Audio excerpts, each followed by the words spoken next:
अस्सलामुअलैकुम एवरीवन, कैसे हैं आप सब। उम्मीद करती हूँ आप सब ठीक होंगे, खैरियत से होंगे। मैं भी ठीक हूँ, बोले तो ठीक हूँ। आप सुन रहे हैं ना चाहते हुए भी तुमसे प्यार हो रहा है, जहाँ पे समंता अंजलि कनिष्का को घेरे हुए बैठे थे। वो कनिष्का को कहते हैं, एक तो आप टेरेस पे आए हो, हमें लगा था आप ने भाभी के रूम में जाएंगे, परिणीता भाभी के रूम में जाएंगे, उनको लेकर यहाँ टेरेस पे आएंगे, लेकिन आप तो डरपोक निकले। आप दादाजी से इतना डरते हैं।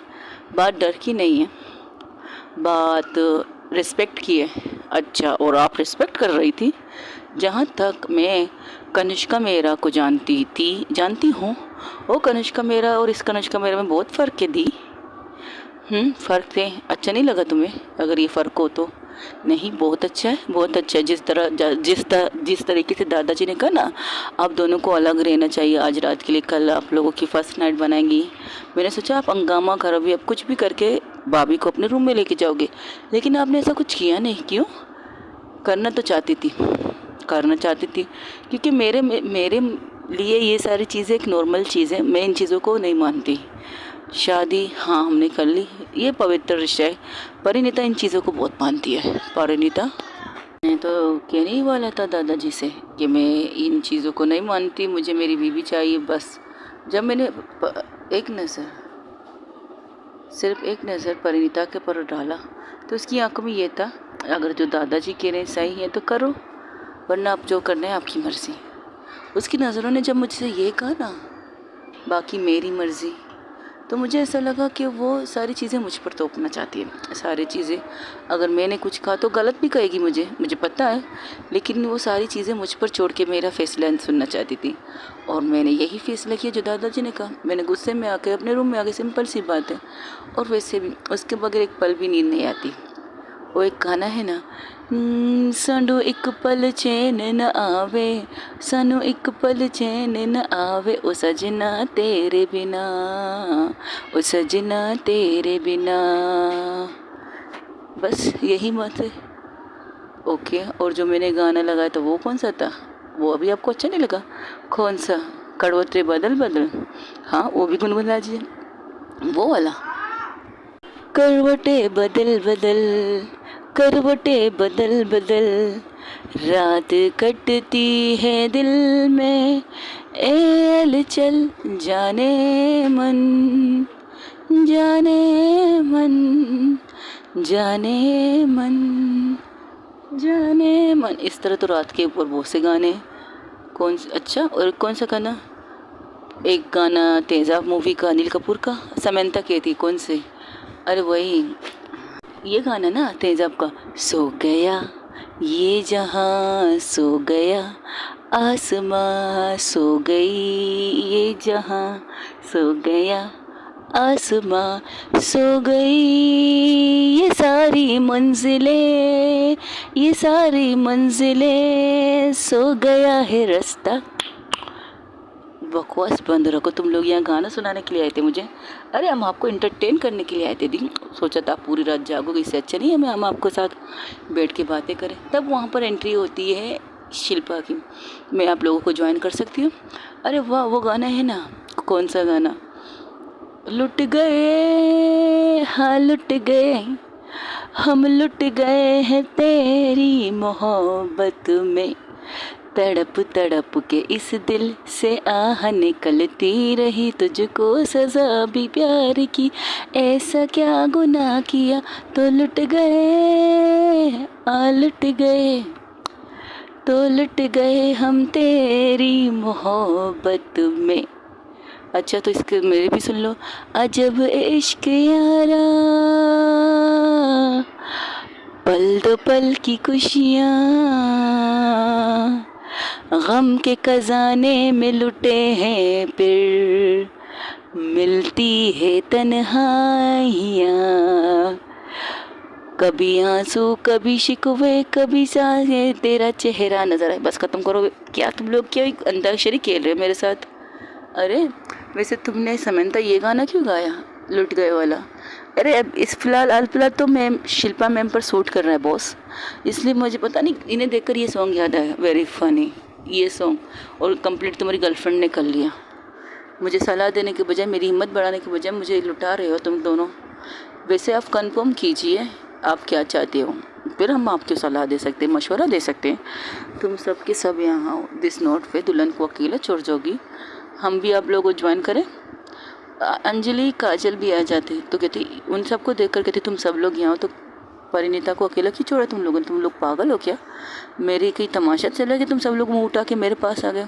अरे अरे हमें तो परिणीता ने कहा था कि आपके पास जाओ, आप उदास ना हो, वो कुछ सुकून से सो जाएगी, क्योंकि हमें नींद नहीं आ रहा था ना, उसके सामने बैठ के हम ऊट पटंग वाली बातें कर रहे थे। तो उन्होंने एक कहा, जो अपनी मोहब्बत से सबसे ज़्यादा मोहब्बत करती है वो शराफत से जाके कनिष्का को कंपनी दे दे। तो फिर क्या था, हम आ गए आपको कंपनी देने के लिए, क्योंकि हम एक दूसरे से बहुत प्यार करते हैं ना। तुम लोगों को सच कह रहे हो कि परिणीता ने तुम्हें ये सब करने के लिए कहा, या तुम लोग अपनी मर्ज़ी से आए हो तुम? अरे आप अगर चाहे तो फ़ोन करके पूछ लीजिए, हमें कोई इतराज़ नहीं।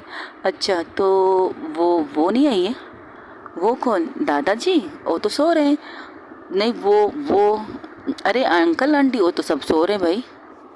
सब एक साथ उसको शिल्पा की तरफ देख रहे ताकि वो नाम लेकर कहे कि कौन नहीं आया, लेकिन सब लोग उसे इसी तरह उलझा रहे थे। अरे बाबा टीना नहीं आई ऊपर? हाँ ये बोलना ना, टीना मैडम नहीं आई, नहीं वो नहीं आई, वो कह रही थी शिल्पा होगी तो हम ऊपर नहीं जाएंगे। उसने ऐसा कहा क्या? हमने उसे ऑफ़र ही नहीं दी थी, क्योंकि वो तो किसी से प्यार नहीं करती ना। परिणीता ने जिस तरह सबसे कहा, तो मेरे लाइफ में तो कोई ना कोई थी, तो हम क्या करते। तब वही दूसरी तरफ जहाँ पर परिणीता, टीना सिर्फ रूम के अंदर थे, वो परिणीता अपने ड्रेस सब भी उसने पहना था, उसने चेंज नहीं किया था, वो अपनी तरफ अपने आप को आईने में देख रही थी। तो टीना कहती, मैम आप बहुत खूबसूरत लग रही हो। तब वो टीना की तरफ देख कर कहती, थैंक यू सो मच। मोहब्बत ऐसी चीज़ है टीना। वो उसके पास आके बैठ जाती और उसका हाथ पकड़ के कहती है, मोहब्बत आपको सिंगारती है, आपको निखारती है। मोहब्बत जब आपके साथ होती है ना, दो तरफ़ा मोहब्बत होनी चाहिए, दोनों तरफ मोहब्बत होती है ना, तो आपके चेहरे पर इतनी नूर, इतनी खूबसूरती आती है तो कि सामने वाला आपको देख कर कहता कहे बिना ना रह सके, आप पे तो हर रंग अच्छा लगता है, you are so beautiful.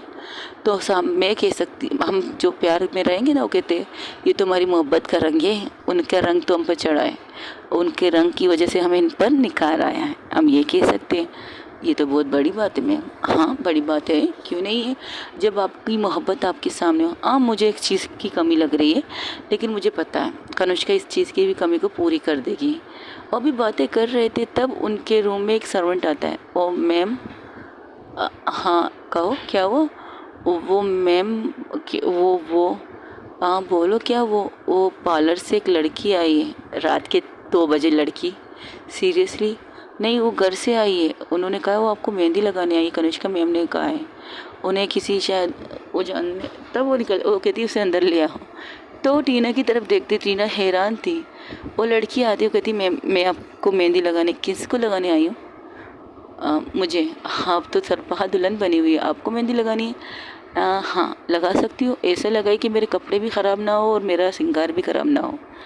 Okay ma'am कर सकती हूँ। वैसे आप कनिष्का मैम की वाइफ हैं? हाँ हाँ 1 मिनट रुकिए, मेरी मैडम का कॉल है। हेलो मैम कहिए, तुम पहुँच गई, गाड़ी आ गई तुम्हें लेने के लिए? जी मैम जैसे आपने कहा था, गाड़ी और ड्राइवर और एक लेडी के साथ मैं आ गई हूँ। तो मेरी मॉम को कोई प्रॉब्लम तो नहीं हुई ना? नहीं उन्हें क्या प्रॉब्लम है, मैं आपके पास काम करती हूँ, आप किसी भी वक्त मुझे बुला सकती हैं, उन्हें पता है। लेकिन आपने जिस इंसान का नाम लिया उसके लिए तो मैं हर पल तैयार नहीं निकले, हर पल तैयार हूँ उनका काम करने के लिए। आप मुझे सिर्फ उनकी दुल्हन को मेहंदी लगानी है, सबको लगाना है। अगर उन्हें में से किसी और को भी लगाना है तो लगा लो, मुझे कोई प्रॉब्लम नहीं।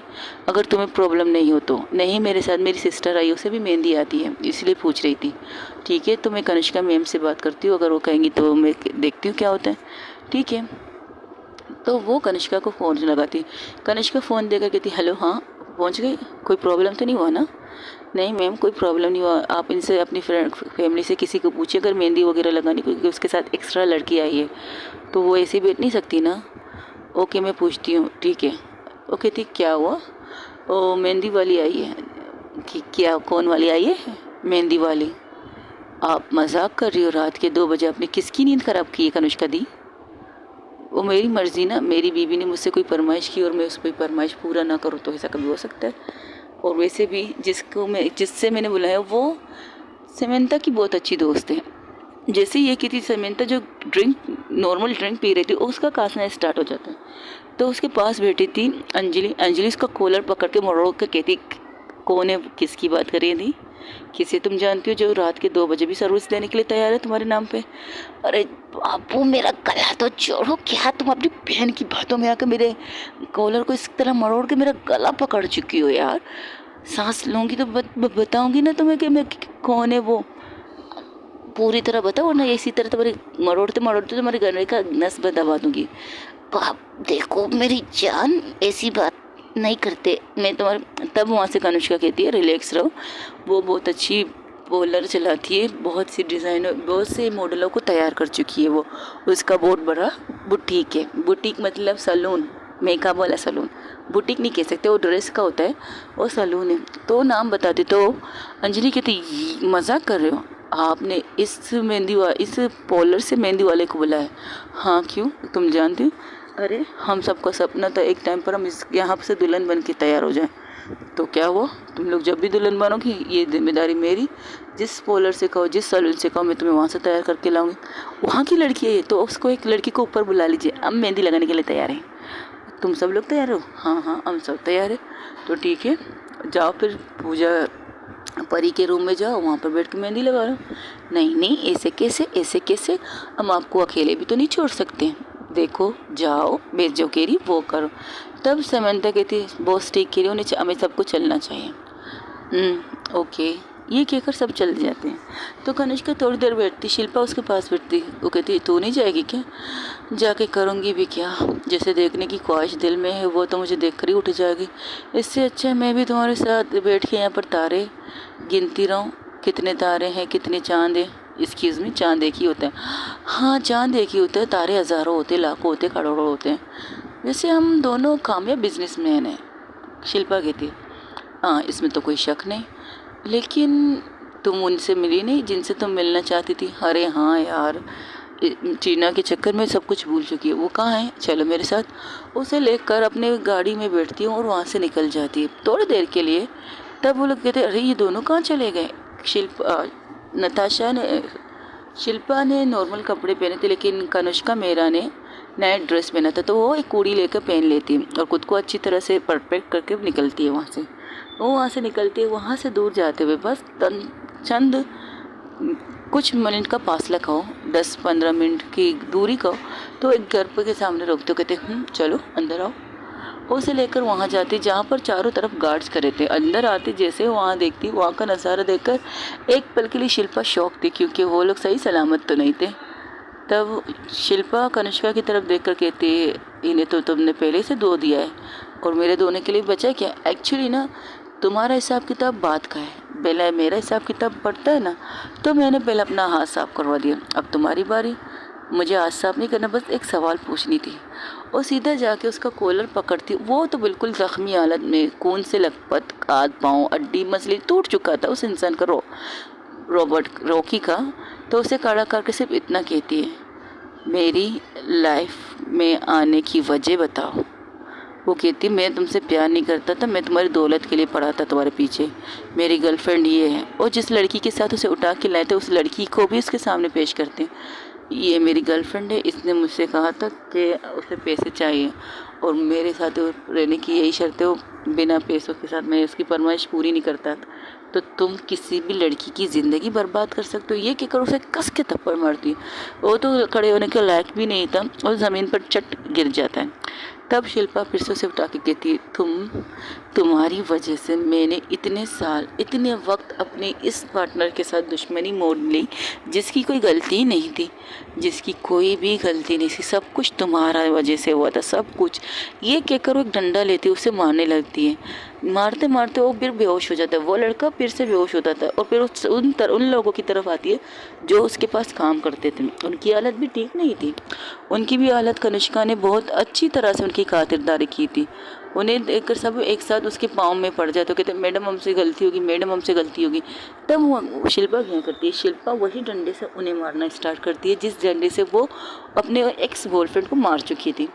तो वो कहती है तुम खा मेरे रहे थे, पैसे मैं तुम्हें देती थी, कपड़े तुम मेरे पैसे से खरीद के पहनते थे और तुम वफादार किसी और के हो गए। ठीक कहते लोग, ज़्यादा पैसे से ना लोगों की दिमाग ख़राब हो जाता है। और तुम जैसे लोग कमीने लोग होते हो और तुम लोग ईमानदारी जानते ही नहीं हो। ये कहकर खूब उन्हें मारती। तब कनिष्का कहती बस भी करो, अब इनकी खातिरदारी आदि बाद में मेरे लोग कर लेंगे। तुम्हें ये लानत है, तुम्हारे थोड़ा सा दिल का जो दर्द ज़ख्म था, गुस्सा था, उसे कम करना था। अब तुम रिलैक्स हो। तुम्हें कैसे पता मुझे गुस्सा आ रहा है? हाँ, तुम्हें थोड़ा गुस्सा तो तुम्हें बहुत आ रहा है। तुम इसकी जान तक भी लेने के लिए तैयार हो, लेकिन इनके जान लेने से कोई फ़ायदा नहीं होगा।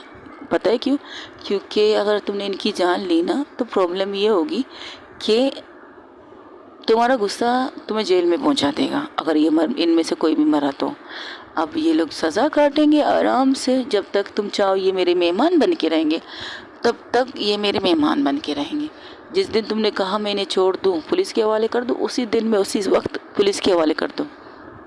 और केस मैं बताती हूँ कैसे कैसे केस इन पर जान लें, यहाँ के या वहाँ के। आई थिंक वही के ज़्यादा अच्छे रहेंगे, क्योंकि यहाँ पर तो पैसे सब कुछ बोलता है। ओके, जैसे तुम्हारा हुक्म। वो उनको इशारा कर देती है। तब वो वहाँ से निकल आती तो कहते अब बताओ, इतने नज़दीक थे तो पैदल भी तो आ सकते थे। मेरे कपड़ों को देखा है, मैं नाइट ड्रेस पहना है और मैं नाइट ड्रेस पहन के चहल कदम तो नहीं कर सकती। हाँ, ये बात भी है। तो बैठो गाड़ी में, फिर से चलते अपनी मंजिल की तरफ। घर जाके करना क्या है? तुम्हारी वाली तो मेहंदी लगा रही है तुमसे पर्दे में, और तुम्हारी वाली तुमसे नाराज़ है। तुम्हें नहीं लगता तुम्हें उसे मना लेना चाहिए? पहले मुझे तो खुद को कंफर्म करने दो कि आई लव हर। अच्छा, अब भी तुम कंफर्म नहीं हो? तो ये बहुत बड़ी बीमारी है बेटा, तू जाके कंफर्म कर, मैं तो चली घर। ये कहकर वो गाड़ी में बैठ जाती, तो वो भी उसके साथ बैठ जाती। कहती थैंक यू सो मच मुझे सही रास्ता दिखाने के। अरे ये रास्ता तो मैं तुम्हें पहले भी दिखा सकती थी, लेकिन क्या है ना, वो कहते हैं ना, जब तक खुद पर ना गुजरे तो किसी के दर्द का एहसास नहीं होता। तुमने सामने से मुझे ये मेरी बीवी को किडनैप करके मुझे कहा कि अगर 24 घंटों के अंदर अंदर मैं तुम्हारे सामने ना आऊँ तो तुम मेरी बीवी के साथ कुछ भी कर सकती हो। ये चीज़ मुझे हट कर गई। इस चीज़ ने मेरे ईगो को हट किया, जो इतने सालों से मेरा बड़ा सा इस कमीने पर था। वो मैंने इस वजह से रुकी थी, सिर्फ तुम्हारी वजह से। लेकिन तुम्हारे सामने इसकी असलियत ला के मैं इसको इतना अच्छी तरह से समझाने चाहती थी, जितनी अच्छी तरह से अब थोड़ा समझाया, अभी और बात समझना बाकी है। ये कहते कहते वो अपनी उसी फार्म हाउस पर फिर से पहुंच जाते। फार्म हाउस पे पहुंचते वो सीधा टेरेस पर आते। वो कहती है टेरेस पर आने की वजह, रूम में जाने का दिल नहीं कर रहा। होटल वाले रूम, अच्छा तुम्हारे होटल का क्या हुआ? हाँ, किसी और का हनीमून स्वीट बना दिया मैंने। रही बात अब हमारी, बैठ के तारे गिनते हैं। ओके, तो कोई म्यूज़िक सुनो, ड्रिंक। अच्छा, तुम शराब पीना चाहते हो? तब वहाँ पर उन्हें महसूस होता है कोई उनके पीछे बैठी है। तो पलट के देखती तो वहाँ पर टीना को देखती है। टीना को देखकर शिल्पा एक पल के लिए मुंह बंद हो जाता है, क्योंकि ड्रिंक की बात तो उसने की थी। तब शिल्पा की तरफ देखकर टीना को इग्नोर करके वो अपनी कनिष्का की तरफ देखती है। आप दोनों कहाँ गए थे? आप कहाँ गए थे? पहले तुम्हारा सवाल हम दोनों के लिए था, मैं आपसे पूछ रही मैम, आप कहाँ गए थे? क्यों, कोई प्रॉब्लम है? जी, वो परिणीता मैम ने कहा था आपके लिए ये कॉफ़ी चाय ऊपर भेज दूँ, आप पियेंगे? सिर्फ चाय, एक कप? हाँ, सिर्फ चाय, और मेरे लिए कुछ भी नहीं। आप पी रहे हैं ना ड्रिंक, शराब भिजवा देती हूँ आपके लिए। अगर आपको पीना है पी लीजिए, दूसरों को मत पिलाइएगा। ये कहकर वो जाने लगती है। तब टीना का हाथ शिल्पा पकड़ती है और कहती है